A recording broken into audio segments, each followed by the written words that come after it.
नमस्कार, स्वागत है आपका हमारे चैनल प्यारा हिंदुस्तान पे। आशा करती हूँ कि आप सब अपने घर होंगे और स्वस्थ होंगे। आज हम बात करेंगे उन लोगों के बारे में जिन्होंने वेस्ट बंगाल में चुनावी नतीजे आने के बाद से ही जिन टीएमसी के गुंडों ने हिंसा शुरू कर दी थी, अब ऐसा लगता है कि अब उनकी शामत यानी कि अब उनकी खैर नहीं है। जी हाँ, बात कर रहे हैं हम कि अब गौरव भाटिया इस सारे मामले को लेकर सुप्रीम कोर्ट पहुँच गए हैं और उन्होंने सुप्रीम कोर्ट से अपील भी की है कि जो वेस्ट बंगाल में अभी बीते 2 दिनों में हिंसा हुई है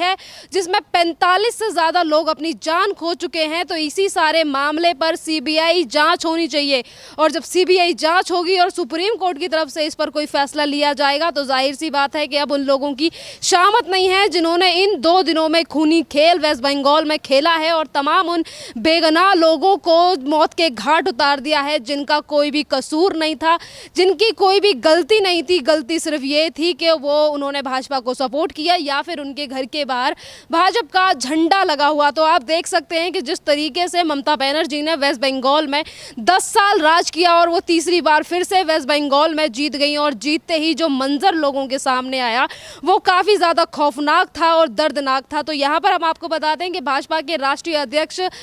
जेपी नड्डा भी अभी वेस्ट बंगाल के दौरे पर पहुंचे हैं और उन्होंने कहा है कि ऐसा मंजर हमने कभी नहीं देखा। जब देश का बंटवारा हुआ था उस टाइम पे हमने ऐसी चीज़ें देखी थी और उसके बाद अगर किसी राज्य में चुनावी नतीजे आते हैं और वहां पर इस तरीके की चीज़ें देखी जाती हैं तो वो काफ़ी ज़्यादा दर्दमयी हैं। और आप भी समझ सकते हैं कि ज़्यादा 48 घंटे सिर्फ और सिर्फ पूरे हुए हैं वेस्ट बंगाल में चुनाव के नतीजे आने के बाद, और जो मंजर वहां पे टीएमसी के गुंडों ने कर दिया वो काफ़ी ज़्यादा दर्दनाक है। ना वहां पर किसी को देखा जा रहा है कि कौन बच्चा, कौन बड़ा और कौन औरत। इन सारे और औरतों के साथ जो व्यवहार टीएमसी के गुंडों की तरफ से जो किया जा रहा है कि औरतों के साथ रेप करके उनको जान से मार दिया जा रहा है। तो आज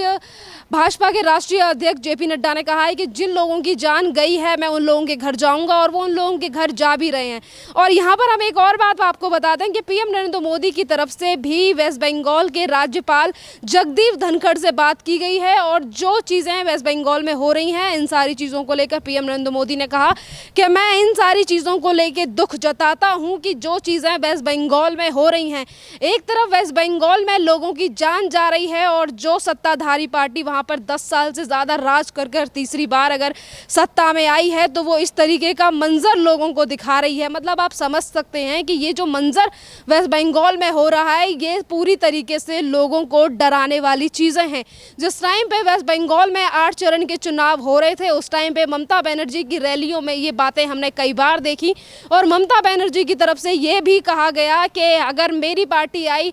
हम जानते हैं कि सेंट्रल गवर्नमेंट और सेंट्रल फोर्सेस की तरफ से हमारे साथ काफ़ी ज़्यादा दुर्व्यवहार किया गया है पर हमें शांति बनाए रखनी है। इस तरीके की बातें तो ममता बनर्जी एक तरफ करती हैं और ये कहती हैं कि हमें वेस्ट बंगाल में शांति बनाकर रखनी है। और वहीं पर अगर वेस्ट बंगाल की हम बात करें तो यही टीएमसी के गुंडे उन लोगों को जाकर मारते हैं जो कि भाजपा को सपोर्ट करते हैं, जिनके घर पर भाजपा का झंडा लगा हुआ है। एक तरफ आप देख सकते हैं कि ममता बनर्जी के ये गुंडे लोगों के दिल में इतनी ज़्यादा डर भर देना चाहते हैं कि अगर आने वाले चुनाव में कोई भी किसी भी पार्टी के लिए वोट ना दे और सिर्फ अगर घर से निकले तो सिर्फ और सिर्फ टीएमसी के लिए ही निकले। यहाँ पर एक सवाल ममता बनर्जी से ये भी पूछना बनता है कि जो ममता बनर्जी कह रही थी कि मैं बंगाल की बेटी हूँ और बंगाल पर ही राज करूँगी, क्या ममता बनर्जी इसी दिन को चाहती थी और यही दिन के लिए क्या जनता ने, जितनी भी जनता ने ममता बनर्जी के लिए वोट दिया, कि एक तरफ ममता बनर्जी कहती हैं कि मैं बंगाल की बेटी हूं और दूसरी तरफ जो और अन्य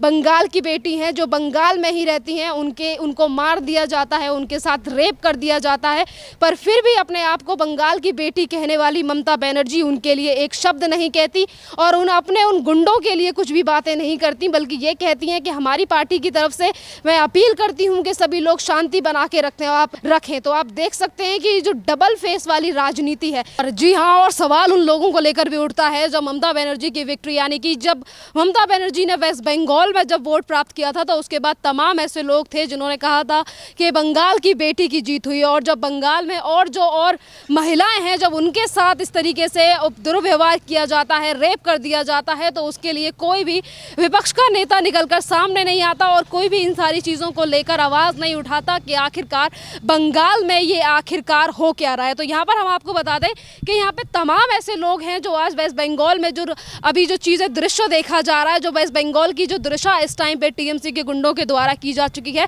उसको लेकर आज कोई भी सवाल जवाब करने के लिए आगे नहीं आ रहा है कि बंगाल में टीएमसी के गुंडों ने जो हश्र मचाया हुआ है उसके लिए कौन जिम्मेदार है। यहाँ पर कुछ लोगों की तरफ से ये भी कहा जा रहा है कि भाजपा की वहाँ पर झार हुई है, तो इसीलिए ये सारी चीज़ें उनकी तरफ से की जा रही हैं। पर यहाँ पर एक सबसे महत्वपूर्ण बात यह है कि सिर्फ उन्हीं लोगों को क्यों मारा जा रहा है जिनके घर पर भाजपा का झंडा है या फिर जो भाजपा के कार्यकर्ता हैं। यहाँ पर हम आपको बता दें कि जो भी चीज़ें ममता बनर्जी, एक तरफ टीएमसी के गुंडे इस तरीके की चीज़ें कर रहे हैं और दूसरी तरफ ममता बनर्जी स्टेज पर आकर ये कहती हैं कि हमें वेस्ट बंगाल में अभी शांति बनाकर रखनी है। तो पता नहीं है कौन सी शांति है जो ममता बनर्जी ने वेस्ट बंगाल में इस टाइम पर बना के रखी है। और हम फिर से पहले मुद्दे पर आएंगे कि अब उन लोगों की खुशामद आने वाली है जिन लोगों ने वेस्ट बंगाल का ये हाल इन 2 दिनों में किया है। 45 से ज़्यादा लोग अपना घर, अपनी जान गंवा चुके हैं और उसके बावजूद भी वहाँ की जो मुख्यमंत्री हैं उनकी तरफ से एक शब्द उन लोगों के लिए नहीं आया जिन लोगों ने अपनी जान गंवाई है। सबसे बड़ी बात है। और इन सारी चीज़ों को लेकर आज पीएम नरेंद्र मोदी ने जब वेस्ट बंगाल के जो राज्यपाल हैं जब उनसे बात की तो उन्होंने भी अपना शोक व्यक्त किया। उन्होंने कहा कि जो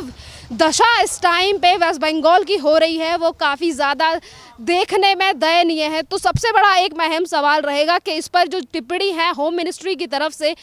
गृह मंत्रालय की तरफ से ममता बनर्जी को नोटिस दिया गया है और उन्होंने कहा है कि जो हत्याएं वेस्ट बंगाल में हो रही हैं इसकी तरफ से वेस्ट बंगाल की तरफ से एक रिपोर्ट बनाकर गृह मंत्रालय को सौंपी जाए। और यहाँ पर ममता बनर्जी की तरफ से इस रिपोर्ट को लेकर अभी तक कोई भी सवाल, कोई भी जवाब आगे नहीं आया है और ममता बनर्जी को अब इस पर जवाब देना ही पड़ेगा कि एक तरफ से जो 10 साल से उनका राज्य था और वहाँ पर जो चीज़ें होती आई हैं और उसको लेकर एक भी संज्ञान प्रशासन की तरफ से नहीं लिया गया है तमाम लोगों का। और यहाँ पर हम आपको एक अहम बात ये भी बताएं कि कल राज्यपाल यानी कि राजदीप धनखड़ ने वहां के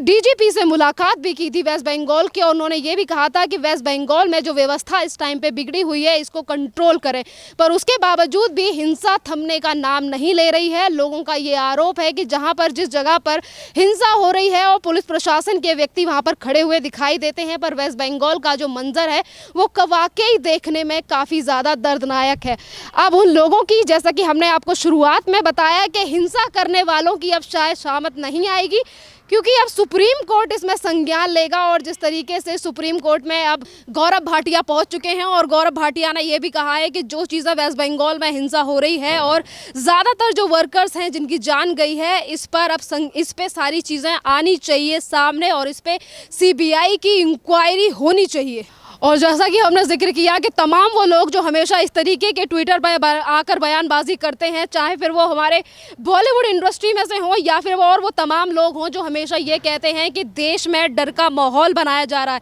एक तरफ आपको पता है कि जब कुछ दिन पहले अभी नसरुद्दीन शाह आकर ये बोलते थे कि देश में डर का माहौल बनाया जा रहा है और जब वेस्ट बंगाल में इसी तरीके की चीज़ें और दर्दनाक चीज़ें और 45 से ज़्यादा लोगों की जान चली जाती है, लोगों की दुकानों को लूट लिया जाता है, उनके घरों में आग लगाई जाती है, तो इसको लेकर जो सो कॉल्ड स्टार हैं, अगर एक तरफ हम बॉलीवुड को रखें और दूसरी तरफ उस मीडिया को रखें और उन बड़े बड़े पत्रकारों को रखें जो हर मिनट पर आकर ये बोलते हैं और जहां पर एक संप्रदाय के साथ अगर कुछ गलत हो जाए तो उसको लेकर बहुत ज़्यादा राजनीति करने के लिए सामने आते हैं। बात कर रहे हैं हम रवीश कुमार की कि रवीश कुमार तमाम बार कह चुके हैं कि देश में डर का माहौल बनाया जा रहा है। और यहाँ पर एक बड़ी बात ये भी है कि अगर ये एक विशेष धर्म की बात करते हैं तो विशेष धर्म जब भाजपा को सपोर्ट करता है या फिर उसका कोई कार्यकर्ता बन जाता है और जब उसके साथ कुछ बात गलत हो जाती है, दुकानों को लूट लिया जाता है, इस तरीके से चीज़ें वेस्ट बंगाल में दुकानों में आग लगाई जाती है, तो वही लोग जो ये कहते हैं कि देश में डर का माहौल बनाया जाता है वो इस टाइम पे कहीं भी नज़र नहीं आ रहे हैं। तो आप समझ सकते हैं कि सिर्फ राजनीति के चक्कर में जिस तरीके से लोगों को दांव पे लगाया जा रहा है और टीएमसी के गुंडों की तरफ से जो चीज़ें की जा रही हैं, अब मामला सुप्रीम कोर्ट में पहुंच चुका है और सुप्रीम कोर्ट इस पर क्या संज्ञान लेगा वो देखने वाली बात होगी। और भी ज़्यादा अपडेट्स के लिए बने रहिए हमारे चैनल के साथ।